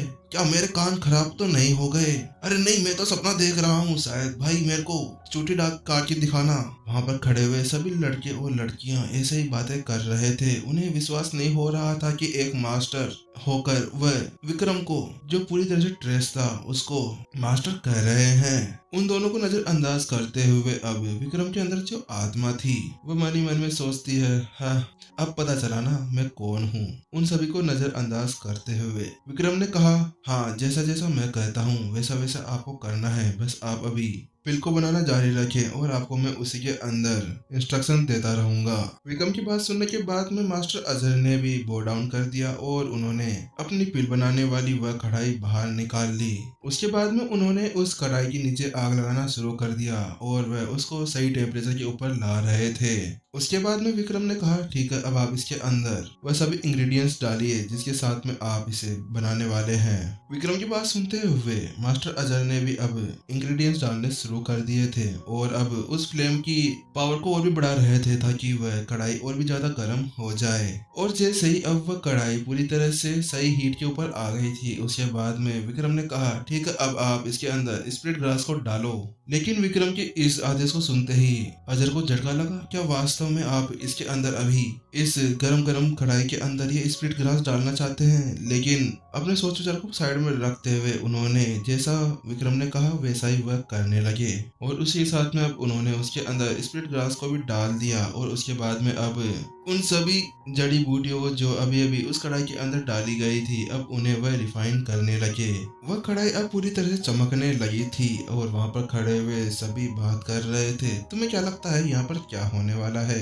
ये तो मुझे भी नहीं पता। अब तो जब उसका वह ढक्कन हटेगा उसके बाद में हमें पता लगेगा कि वह पिल बनी है कि नहीं और कौन से ग्रेड की बनी है। वहीं दूसरी तरफ उन सभी को इस तरह के रिएक्शन देते देख वहां पर खड़े हुए राकेश, नेहा और पेट्रियार्क ध्रुव सभी को शौक लगा। राकेश को तो अभी समझ में नहीं आ रहा था कि आखिरकार वहां पर क्या हो रहा है। वह मन ही मन में सोच रहा था, नहीं वास्तव में ऐसा नहीं हो सकता। क्या वास्तव में इसे एल्केमी भी आती है? उसके बाद में उन सभी झटकों से अलग विक्रम अजहर से कहता है, ठीक है, अब आप उस कढ़ाई के ढक्कन को हटा दीजिए। विक्रम की बात सुनने के बाद में अजहर ने भी अब उस कढ़ाई के ऊपर का ढक्कन हटा दिया। लेकिन जैसे ही उस कढ़ाई का वह ढक्कन खुलता है सभी चौंक जाते हैं क्योंकि उसके अंदर से कोई पिल नहीं निकलती। उसके अंदर एक कीचड़ का गोला पड़ा हुआ था और उसको देखने के बाद में सभी शौक के अंदर चले गए। वहीं दूसरी ओर मास्टर अजहर का भी यही सीन था। क्या वास्तव में हम लोग फेल हो गए? लेकिन जो विधियां वहां पर बताई गई थी मैंने तो उसी के साथ में काम किया था। मास्टर अजहर इसी शौक के अंदर थे और दूसरी तरफ वही नेहा और राकेश दोनों के होश उड़े हुए थे। वह उस गोली को देखने के बाद में हंसने लगे थे। ये क्या है, ये तो एक कीचड़ है। मैंने मास्टर अजहर पहले ही कहा था आपसे, मैंने बोला था ना कि ये कभी भी केमिस्ट नहीं बन सकता, और आपने हमारी बात नहीं मानी। हमने आपको बोला था कि ये एक कचरा है और एक कचरे की कहाँ पे जगह होती है वहीं पर ही होनी चाहिए। आप इसको फालतू में इतना ऊंचा दर्जा दे रहे थे। वहीं दूसरी तरफ नेहा का भी यही हाल था, वो यही बोल रही थी, हाँ वास्तव में राकेश तुमने सही कहा, ये आखिरकार कचरा ही तो है। कहाँ पे आपने इसको एक मास्टर बना दिया, करवा ली ना बेइज्जती। वहीं अब पेट्रियार्क ध्रुव को भी गुस्सा आ गया था और उसने अपने गार्ड्स को कह दिया, चलो ठीक है, अब उस छोटे से बच्चे को पकड़ लो और उसको एक कड़ी सजा दो, क्योंकि उसने पहले हमारा बहुत सारा टाइम वेस्ट कर दिया है और अब हम यहाँ पर और भी ज्यादा टाइम वेस्ट नहीं कर सकते। पेट्रियार्क ध्रुव की बात सुनने के बाद में अब वह गार्ड्स भी विक्रम को पकड़ने के लिए उसकी तरफ चले गए थे और उन्होंने उसके ऊपर अपने हथियार दाग दिए थे। वह सभी अभी विक्रम का मजाक उड़ाए रहे थे कि अचानक से उस स्पॉट के अंदर से, जिसके अंदर वह गोली बना रहे थे, उसके अंदर से तेज रोशनी निकलनी शुरू हो जाती है और उसके अंदर जो मड पड़ा हुआ था उसके अंदर दरारें आने लगती है और अचानक से उसके अंदर से एक पिल निकलकर बाहर आती है। उस पिल की रोशनी इतनी ज्यादा थी कि वहां पर खड़े हुए सभी को अपनी अपनी आंखें बंद करनी पड़ी, क्योंकि वह सही से देख भी नहीं पा रहे थे कि आखिरकार ये था क्या। ये कितनी ज्यादा तेज रोशनी है, इससे तो मैं अपनी आंखें भी नहीं खोल पा रहा। मैं भी तो नहीं खोल पा रहा, मुझे भी तो देखना है कि आखिरकार वहां पर चल क्या रहा है। पेट्रियार्क ध्रुव भी अब अपनी आंखों को खोलने की कोशिश करने लगते हैं और अपने सामने हाथ रखते हुए जैसे ही उस पिल की रोशनी थोड़ी सी कम होती है तो वह मन ही मन में सोचते हैं, क्या वास्तव में विक्रम ने इस पिल को बना लिया। वहीं दूसरी तरफ राकेश और नेहा का भी यही हाल था, उन दोनों को भी बहुत गहरा झटका लगा था। उस पिल को कोर से देखने के बाद में अब सभी को पता चल गया था कि वह कौन से ग्रेड की पिल थी। विक्रम ने अभी अभी जिस पिल को बनाया था वह कोई साधारण पिल नहीं थी, ग्रेड 4 की पिल थी। उस पिल का नाम सैंडेन पिल था। सभी गोलियां जिनको बनाया जाता है उनके अंदर भी अलग अलग ग्रेड होती है और जितनी जितनी ग्रेड बढ़ती रहती है उसी के साथ में उनकी ताकत भी बढ़ती रहती है। लेकिन ऐसा कैसे हो सकता है, ये ग्रेड 4 की पिल कैसे बन सकती है, क्योंकि मास्टर अजहर तो एक ग्रेड 3 के एल्केमिस्ट थे, तो उन्होंने ये पिल कैसे बना ली। हाँ तुम सभी ये सभी क्या सोच रहे हो, ये वास्तव में ग्रेड 4 की पिल है। अजहर उन सभी के बीच में बोलता है, और ये सभी मास्टर विक्रम की वजह से हुआ है, उनकी वजह से ही मैं एक ग्रेड 4 की पिल बना पाने में कामयाब हुआ हूँ। मास्टर अजहर को भी अभी तक भी यकीन नहीं हो रहा था, उन्हें तो ऐसा लग रहा था कि वह सपना देख रहे हैं, लेकिन अपने सपने से उठते हुए उन्होंने उन सभी को समझाया कि वह वास्तव में एक ग्रेड 4 की सैंडेन पिल है। उन सभी से अलग राकेश तो एक अलग ही चीज सोच रहा था, वह ये नहीं चाहता था कि यहाँ पर विक्रम को और भी ज्यादा तवज्जो दी जाए, क्योंकि अभी उसके ऊपर से सारी अटेंशन जा चुकी थी। इसीलिए जल्दी से उसने अपने गार्ड्स को कहा, तुम ये क्या देख रहे हो, जल्दी से विक्रम को पकड़ो और उसे यहाँ से बाहर निकालो। राकेश की बात सुनते ही अब उसके पीछे खड़े हुए सभी गार्ड्स विक्रम की तरफ बढ़ने लगे। वह कह रहे थे, ए तुम अब अपने घुटनों के ऊपर बैठ जाओ और तुम्हें यहाँ से जाने का वक्त हो गया है। लेकिन जैसे ही मास्टर अजहर ने देखा कि अब विक्रम को पकड़ने के लिए वो गार्ड्स आगे जा रहे थे, तो वो चिल्लाते हुए कहते हैं, वहीं पर ही रुक जाओ, तुम्हारी इतनी हिम्मत कैसे हो गई, तुम मेरे मास्टर को हाथ नहीं लगा सकते। उसी के साथ में वहां पर जो गार्ड्स थे उनको अपनी पावर का यूज करते हुए अब मास्टर अजहर ने उन सभी को हवा के अंदर उड़ा दिया, क्योंकि वहां पर सभी से ज्यादा ताकत मास्टर अजहर के अंदर ही थी। मास्टर अजहर अभी विक्रम को समझाने की कोशिश कर रहे थे कि ये मेरी गलती नहीं है, ये एक नालायक की वजह से हुआ है, तुम में से किसी ने भी अब इसको टच करने की हिम्मत की तो तुम्हारे साथ में अच्छा नहीं होगा। और वहीं पीछे खड़े हुए सभी बात कर रहे थे, क्या वास्तव में ये विक्रम की वजह से हुआ है, क्या विक्रम ने ही इस पिल को बनाया है। लेकिन हम सबको तो लगता था कि ये कुछ भी नहीं कर सकता, तो फिर ये आज अचानक से एक केमिस्ट कैसे बन गया, और वो भी छोटा मोटा केमिस्ट नहीं, सीधे ग्रेड 4 का केमिस्ट। उसके बाद में मास्टर अजहर जल्दी से विक्रम की तरफ बढ़ते हैं और वह अपनी मुट्ठी को पकड़ते हुए सम्मान के साथ में कहते हैं, मास्टर विक्रम आपका धन्यवाद, जो आपने मुझे इतनी अच्छी गाइडेंस दी, जिसके साथ में मैं ये ग्रेड 4 की सैंडेन पिल को बनाने में कामयाब हो गया। लेकिन इस तरह से अजहर को विक्रम के सामने झुकते हुए देख राकेश का खून उबलने लगा और उसने झिझकते हुए कहा, मास्टर लेकिन वो हमारे यहाँ का नौकर है, आपको उसके सामने झुकने की कोई भी जरूरत नहीं है, वह तो उसी का काम है कि वह यहाँ पर किसी की भी हेल्प कर सकता है। तुम चुप हो जाओ, तुम्हें मैंने कितनी बार कहा है अपना मुंह मत खोलो। जब भी मुंह खोलते हो ये फालतू की बातें करने लग जाते हो। मास्टर अजहर ने चिल्लाते हुए राकेश से उन्होंने आगे कहा, राकेश अब तुमने बहुत ज्यादा हद पार कर दी है, चलो इधर आओ और मास्टर विक्रम से माफी मांगो। लेकिन मास्टर मेरी गलती नहीं है इसमें। राकेश अभी अजहर को समझाने की कोशिश कर रहा था, लेकिन अजहर ने भी उसकी कोई बात नहीं सुनी और उसने कहा, मैंने जैसा कहा है वैसा करो, वरना मैं तुम्हें यहीं पर ही बहुत ज्यादा पनिश करने वाला हूँ। मास्टर अजहर का गुस्सा देखने के बाद में राकेश अपनी जगह पर खड़ा नहीं रह पाया और वह डगमगाते हुए पीछे की तरफ गिर गया। लेकिन मास्टर, वो हमारे यहाँ का नौकर है, मैं उससे माफी नहीं मांग सकता। विक्रम, अब तुम बहुत ही ज्यादा पछताने वाले हो, तुमने यहाँ पर बहुत बड़ी गलती कर दी है, तुम्हारी वजह से देखो मुझे क्या क्या सुनना पड़ रहा है, राकेश ने चिल्लाते हुए विक्रम से कहा। लेकिन अभी भी ये देखते हुए कि राकेश अभी तक भी नहीं सुधरा और वह उसी के सामने विक्रम को उंगली दिखाते हुए वार्न कर रहा है, तो अजहर ने कहा, तुम्हारी इतनी हिम्मत कैसे हो गई, मैंने तुम्हें क्या कहा था, तुम इससे माफी मांगो और तुम इन्हें धमकी दे रहे हो, तुम इन्हें कह रहे हो कि तुम इन्हें मार दोगे, वो भी मेरे सामने। तुम्हें शायद पता नहीं है वो मेरे मास्टर है, मास्टर। वहीं उन तीनों की सर की लड़ाई को देखते हुए दूर खड़े हुए पेट्रियार्क ध्रुव भी सोच रहे थे, ये यहाँ पर क्या हो रहा है। यहाँ पर मास्टर अजहर को इनवाइट किया गया था, वो हमारे बहुत ही ज्यादा इम्पोर्टेंट गेस्ट हैं और उनको यहाँ पर नाराज करना हमारे लिए अच्छा नहीं होगा, इसीलिए अब यहाँ पर मुझे दिमाग से काम लेना होगा। उसके बाद में पेट्रियार्क ध्रुव आगे जाते हैं और वे राकेश से कहते हैं, राकेश तुमने सुना नहीं मास्टर अजहर ने क्या कहा, जाओ जल्दी से विक्रम से माफी मांगो। लेकिन डैड, आपको पता है ना वो हमारा नौकर है, तो फिर मैं उससे माफी कैसे मांग सकता हूँ। बस मैंने जो कह दिया है वो कह दिया है, अब जैसा कहा है वैसा करो। उसके बाद में ना चाहते हुए भी अब राकेश को विक्रम से माफी मांगनी पड़ती है और वह वो डाउन करते हुए विक्रम से माफी मांगने लगता है। और वहीं दूसरी तरफ नेहा और उसके पापा शंकर वहीं दूर खड़े हुए, उनको भी बहुत गहरा झटका लगा। नेहा वहीं पे खड़ी हुई ये सोच रही थी, क्या मैं ये कोई सपना था, क्या ये वास्तव में हो रहा है, क्या अभी राकेश विक्रम से माफी मांग रहा है। नहीं, ये सपना ही हो सकता है, ये रियलिटी नहीं हो सकती। वहीं नेहा इस बारे में सोच रही थी और दूसरी तरफ उसके फादर का भी यही हाल था, वो भी यही सोच रहा था, ये यहाँ पर हो क्या रहा है। अभी कुछ देर पहले ही तो हमने विक्रम को इतनी बुरी तरह से बेइज्जत किया था, उसके साथ में मैंने उसके फादर के साथ में भी लड़ाई की थी। आखिरकार ये अचानक से सिचुएशन बदल कैसे गई।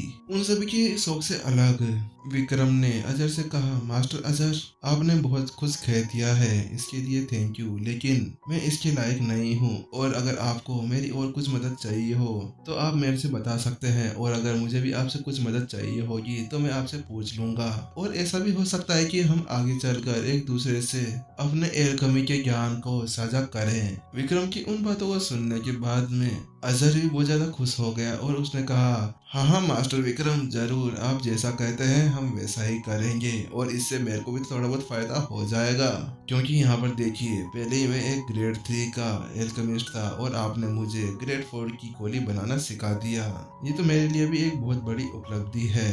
रिबॉर्न 80,000 ईयर्स के एपिसोड 9 के अंदर आप सभी का स्वागत है। तो हमने लास्ट एपिसोड के अंदर देखा था कि विक्रम ने मास्टर अजहर की हेल्प करी थी एक ग्रेड 4 की पिल बनाने के अंदर और उसके बाद में वहां पर बहुत ही ज्यादा हंगामा हुआ था और उसके बाद में राकेश को वहां पर बो डाउन करवाते हुए विक्रम से माफी मांगनी पड़ी थी और वहीं पर ही हमारा एपिसोड खत्म हो गया था। तो चलिए शुरू करते हैं आज के हमारे एपिसोड 9 को।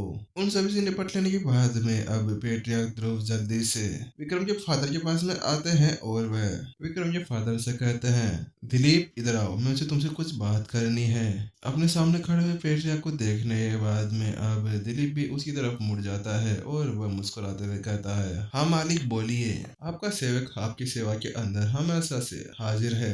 पेट्रियार्क ध्रुव ने हंसते हुए दिलीप से कहा, बात कुछ ऐसी है कि हमारे अकाउंटिंग एरिया के अंदर जो पुराना अकाउंटर था वह वहां से हटने वाला है तो मैं ऐसा सोच रहा हूँ कैसा रहेगा अगर आपको मैं वहां पर अकाउंटिंग के एरिया के अंदर शिफ्ट कर दूं। पेट्रियार्क ध्रुव की बात सुनने के बाद में दिलीप अपनी मुट्ठी को पकड़ लेता है और वह गहराई से झुकते हुए पेट्रियार्क ध्रुव को थैंक्स कहता है। थैंक यू मालिक। वह बहुत ही ज्यादा खुश था क्योंकि उसे ही पता था कि अकाउंटिंग की जॉब बहुत ही ज्यादा अच्छी थी।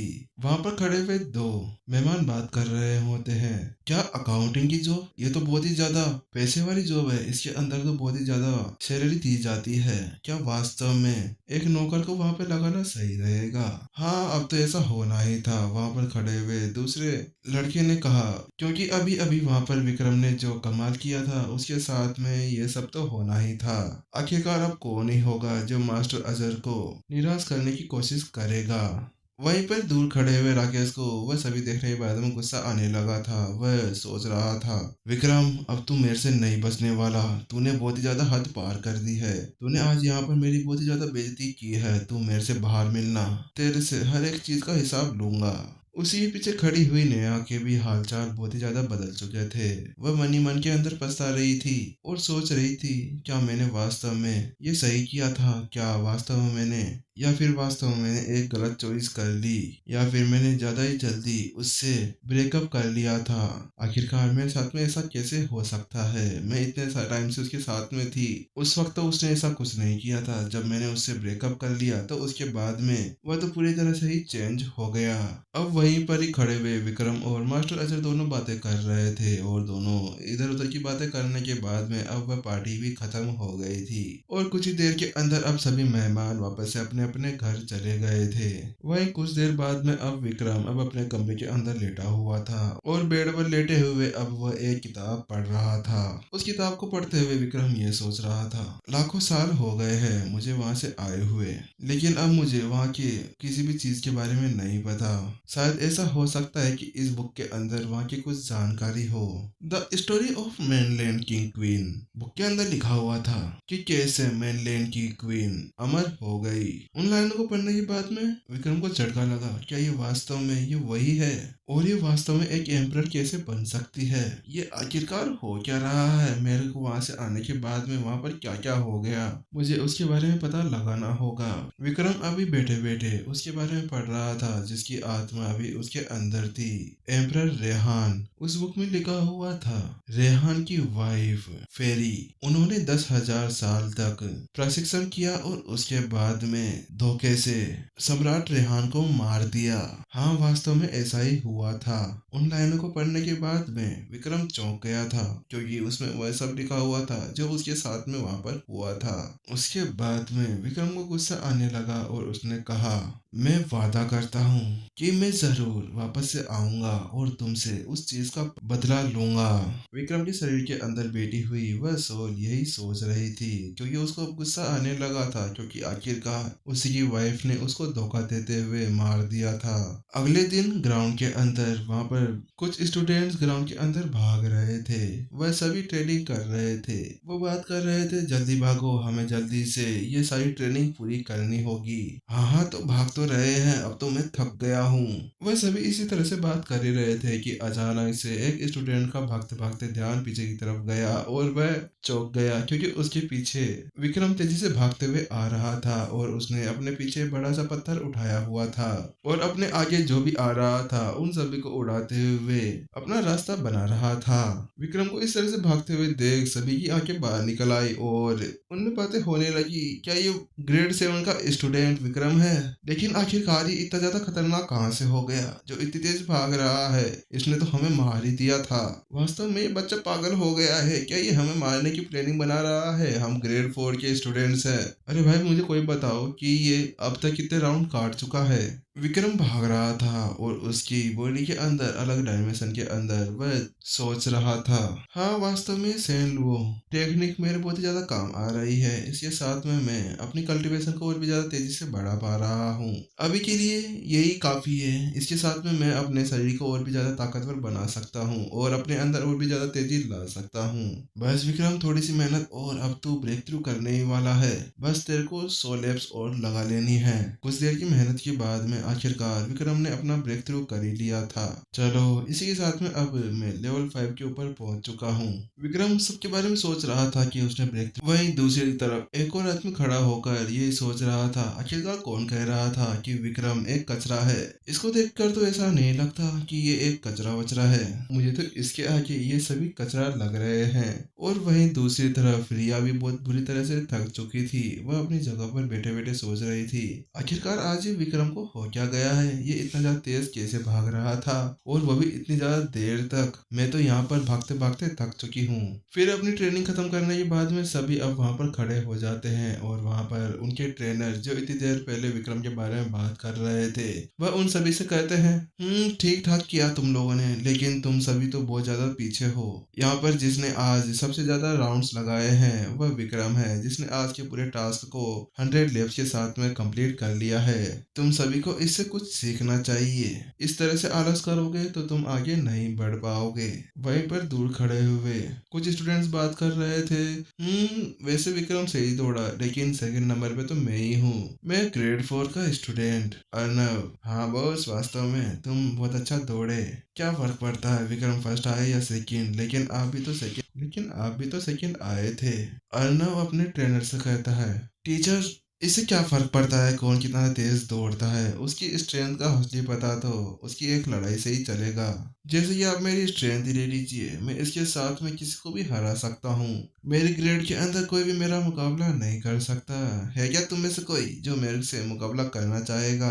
अर्नव वहां पर खड़े हुए सभी को चैलेंज दे रहा था। वहीं पर कुछ दूर खड़े हुए विक्रम अपनी नाक के अंदर अंगुली डालकर ये सोच रहा था, है तुम्हारी हिम्मत कैसे हो गई मेरे सामने इस तरह से सेकिया मारने की। लगता है इसको भी एक सबक सिखाना पड़ेगा। जैसा कि अभी कुछ समय पहले राकेश भी इस तरह से उछल रहा था, अब वह उछलना पूरी तरह से बंद कर चुका है। उनकी बातें सुनने के बाद में अब वहां पर उनके टीचर को भी हौसला आ गया और उसके दिमाग के अंदर एक आइडिया आया, क्यों ना इसके अंदर एक मैच ही करा दिया जाए। उसके बाद में वह खुश होते हुए सभी से कहता है, अच्छा तो ठीक है। यहाँ पर अब अर्नव सभी से फाइट करने वाला है, जिसको भी अगर इसको चैलेंज देना है वह आगे बढ़ सकता है। उसके बाद में विक्रम आगे बढ़ता है और वह उससे लड़ने के लिए रेडी हो जाता है। विक्रम को अपने सामने देखते हुए अर्नव विक्रम से कहता है, विक्रम संभल कर रहना, क्योंकि मैं तुम्हें बिल्कुल भी नहीं बख्शने वाला। तो तुम अपना ध्यान रखना, अगर तुम्हें चोट वोट लग जाए तो मेरे से मत कहना। हेलो गाइस, कैसे हो सब लोग। पिछले एपिसोड में हम लोगों ने देखा था कि कैसे विक्रम अपना जो ब्रेक थ्रू है वो बहुत ही आसानी से कर लेता है, और वो देखकर सब लोग, जितने ट्रेनिंग ग्राउंड में जितने सारे लोग खड़े हुए थे वो सब हैरान हो जाते हैं। तभी अर्नब ये कहता है कि विक्रम ताकतवर हुआ तो क्या मैं उससे ज्यादा ताकतवर हूँ। तो यही के साथ मास्टर उत्कर्ष के अंदर एक बहुत ही अच्छा आइडिया आता है। वो सब लोगों को बोलते हैं कि तुम्हारे अंदर एक फाइटिंग मैच कंपटीशन होगा। तो इसी के साथ ही हमारा एपिसोड 9 खत्म हो जाता है और आज एपिसोड 10 में देखते हैं क्या होता है। एपिसोड 10 के शुरुआत में हमें दिखाया जाता है कि एक बंदा ऊपर से ट्रेनिंग ग्राउंड के अंदर मास्टर उत्कर्ष जो कह रहा होता है वो सब लोग सुनता है और देखता रहता है। तभी मास्टर उत्कर्ष उसे देख लेता है और उसे नीचे आने के लिए बोलता है। नीचे आने के बाद सब लोग हैरान हो जाते हैं, क्योंकि उस बंदे के साथ बहुत सारे और लोग भी आते हैं। जो वो देखकर रिया के पीछे जितने सारे लोग खड़े हुए थे वो सब लोग हैरान हो जाते हैं, क्योंकि वो सब लोग क्लास 5th वॉरियर का स्टूडेंट थे। और वो जो बंदा नीचे आता है और वो और कोई नहीं, वो अक्षित होता है, उस स्कूल में सबसे ज्यादा ताकतवर, सबसे ज्यादा स्ट्रॉन्गेस्ट इंसान। उसके नेक्स्ट दिखाया जाता है कि मास्टर सब लोगों को ये बताता है कि अब होगी क्लास 1 के साथ क्लास 5th का एक मैच कंपटीशन। और ये सुनने के बाद सब लोग हैरान हो जाते हैं। सब लोग ये बोलते हैं कि हम लोग जीतेंगे कैसे, ये तो अक्षित है सबसे स्ट्रॉन्गेस्ट, इसको हराना नामुमकिन है, आज तक इसे कोई नहीं हरा पाया, सिर्फ और सिर्फ शायद रिया ही उसे टक्कर दे सकती है। और ये सब बातें सुन के हमारा मेन कैरेक्टर विक्रम ये सोचता है कि ये सच में बहुत ज़्यादा ताकतवर है, पता नहीं, चलो देखते हैं। और तभी उसके पास से रिया आ जाती है और ऐसे बोलता है कि जो हमारा अक्षित है वो बहुत ही ज्यादा ताकतवर है, क्लास वॉरियर का स्टूडेंट का सबसे स्ट्रॉन्गेस्ट मैन है। यही नहीं, वो मार्शल आर्ट एसोसिएशन का जो प्रेसिडेंट होता है उसका ग्रैंड शॉन है। उसके बाद ये सुनने के बाद विक्रम बहुत ज्यादा हैरान हो जाता है क्योंकि ये उसकी उम्मीद नहीं थी। रिया फिर से बोलती है कि और भी सुनो, उसका जो स्वॉर्ड स्किल है वो है स्वॉर्ड ऑफ टेरर। ये बहुत ही ज्यादा खतरनाक स्किल है। ये स्किल उसके दादाजी ने उसको सिखाया था। और ये सुनकर विक्रम और भी ज्यादा हैरान हो जाता है और वो मन में सोचता है कि ये स्किल तो मैंने कहीं नाम सुना हुआ लगता है,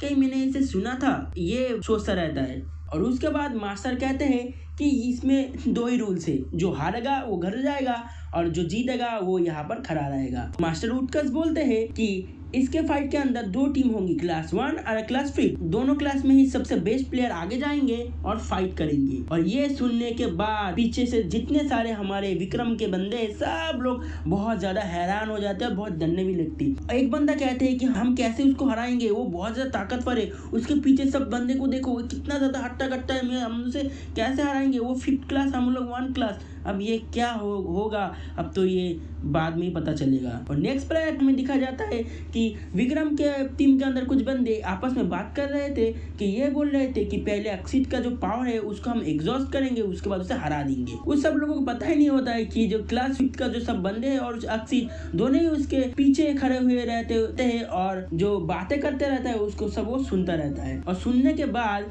अक्षित और उसके जो टीम मेंबर थे सबके मुंह अजीब हो जाते हैं। और नेक्स्ट पैनल में ये दिखा जाता है, उत्कर्ष से बोलता है चलो मैच स्टार्ट करते हैं। अक्षित सबके सामने आता है और ये बोलता है कि चलो फाइट शुरू करते हैं, मेरे पास इतना ज़्यादा टाइम नहीं है, मुझे आप सब लोगों को हराने के बाद फिर से ट्रेनिंग करने जाना होगा। और ये सुनने के बाद पीछे से विक्रम के सारे बंदे बोलते कितना ज्यादा ये एरोगेंट है भाई, इसको लगता है कि ये सबसे ज्यादा स्ट्रॉन्गेस्ट है, पर ये स्ट्रॉन्ग तो है ही, पर हम में से कोई भी नहीं है इसे हरा सकता है, इसलिए ज्यादा ये बहुत ज्यादा एरोगेंट हो चुका है। और ये सुनने के बाद विक्रम सोचता है कि इसका स्वॉर्ड तो मैंने कहीं देखा हुआ लगता है, कहीं तो मैंने देखा है पर याद नहीं आ रहा है। और बहुत ज्यादा अपने माइंड के अंदर कोशिश करता है कि ये तलवार कहीं देखा है पर उसे याद नहीं आता है। बहुत सारे विक्रम के पीछे जो बंदे खड़े रहे थे वो बोलता है सबसे पहले जब फाइट करने जाएगा हमारा अर्नब, सब चीयर करो अर्नब के लिए। और सब लोग चीयर करने लगता है, पर जब वो लोग पीछे घूमते तब अर्नब कहीं नहीं रहता और पीछे देखते हैं बहुत पीछे अर्नब जाके मायूसी से बैठा हुआ रहता है और ये बोलता है मैं इनविजिबल हूँ, मैं उसे हरा नहीं सकता, तुम लोग क्यों नहीं समझते, मैं उसके ज्यादा ताकतवर नहीं हूँ, वो इस मार्शल आर्ट स्कूल में सबसे ज्यादा ताकतवर है। और पीछे से उन सब लोगों के बंदे आते हैं और उसे बोलते चलो अर्नब तुम्हें उसे हराना होगा, तुम हमारे एक ही उम्मीद हो, विक्रम को दिखा दो कि तुम बहुत ज्यादा ताकतवर हो, चलो चलो चलो। ये बोलकर अर्नब को अक्षित के पैरों के सामने उछल देता है और अर्नब अक्षित के सामने आके धड़ाम से गिरता है। और उठने के बाद वो चारों तरफ देखता है कि सब उसे चीयर कर रहे थे, रिया, बहुत सारी खूबसूरत लड़कियां, सब लोग इसे चीयर कर रहे थे, बोलते अर्नब तुम कर सकते हो, तुम जरूर उसे हरा सकते हो। और ये सुनने के बाद अर्नब को बहुत ज्यादा जोश आ जाता है और जोश आने के बाद ये कहता है मैं हरा दूंगा, सब मुझे चीयर कर रहे हैं, मैं उसे हरा दूंगा। और उसी वक्त वो अपना फायर फिस्ट पंच अनलॉक करता है और उसके बाद अक्षित के ऊपर मारने के लिए चला जाता है और बोलता है ये लो मेरा फिस्ट पंच। और उसके बाद अक्षित यही कहता है कि तुम्हारा पंच सिर्फ कचरे के सिवा और कुछ नहीं है। और नेक्स्ट पहले में दिखा जाता है कि अक्षित सिर्फ और सिर्फ एक ही लात में अर्नब को हरा देता है। और उसके बाद हमारी अर्नब का जो चेहरा होता है बहुत ज्यादा उतर जाता है और बहुत मार खाने के बाद वो बहुत ज्यादा सेंसलेस होके गिर जाता है जमीन के अंदर। और ये देखने के बाद हमारी जितने सारे अक्षित का जो बंदे थे सब चीयर करने लगते हैं, ये बहुत ज्यादा स्ट्रांग है, तुम उसे हरा दोगे, मुझे पता ही था तुम उसे हरा दोगे, तुम बहुत ज्यादा स्ट्रांग हो। और उधर ही उसी तरह अर्नब का जो बंदे रहते हैं वो बोलते हैं तुम कैसे हार सकते हो, तुम डिस्गस्टिंग हो, तुम बहुत ज्यादा कमजोर हो, तुम कैसे हार सकते हो, तुम 1 लात में कैसे हार सकते हो, माना कि अक्षित बहुत ज्यादा स्ट्रांग है पर तुम्हें वो 1 लात में कैसे हरा सकता है। और नेक्स्ट ये हमारा मास्टर उठकर ये बोलता है कि रिया अब तुम्हारी बारी है, इस जाके हरा दो इसको। और सब लोग यही कहते हैं हाँ रिया हमारी क्लास में सबसे ज्यादा ताकतवर, क्या इसे हरा पाएगी, ये जानने के लिए तो आप सब लोगों को मेरे साथ जुड़ना होगा और नेक्स्ट जो एपिसोड है उसको अपने सुनना होगा। तो आइए चलिए नेक्स्ट एपिसोड में जानते हैं कि क्या होगा, क्या रिया हरा पाएगी अक्षित को। ये जानने के लिए आपको मेरे चैनल को सब्सक्राइब, लाइक सब कुछ करना होगा। और चलिए मिलते हैं नेक्स्ट एपिसोड में।